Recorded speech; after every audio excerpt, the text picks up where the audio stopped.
Falameera jechuuti yaboon qabuun humni isaa moo'ameera dhangala'uu dhiigasaan cubbuutaan qulleeffame galmee jireenya irratti maqaan koo barreeffame maqaan koo barreeffame maqaan koo barreeffameera maqaan koo barreeffame maqaan koo barreeffameera maqaan koo barreeffame.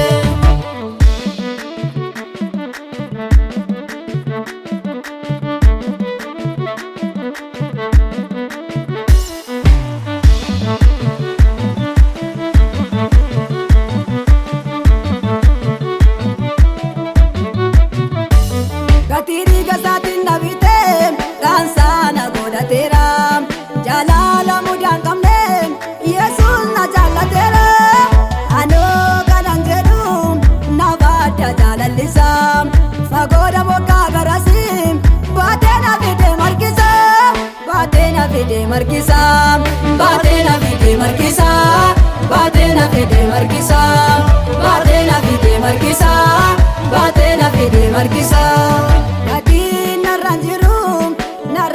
Falameera jechuuti yaboon qabuun humni isaa moo'ameera dhangala'uu dhiigasaan cubbuutaan qulleeffame galmee jireenya irratti maqaan koo barreeffame maqaan koo barreeffame maqaan koo barreeffameera maqaan koo barreeffame maqaan koo barreeffameera maqaan koo barreeffame.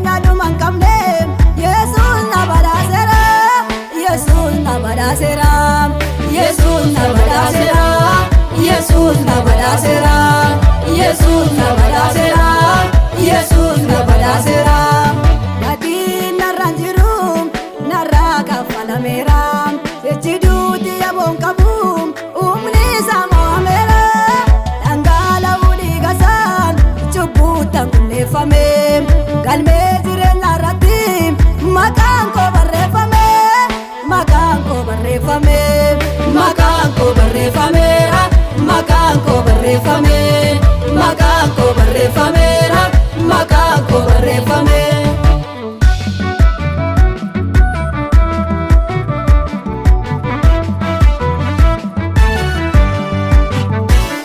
Warqeen gatii miti dhiigaa nan bitame anaa baduuf ture jireenya tawwaamame.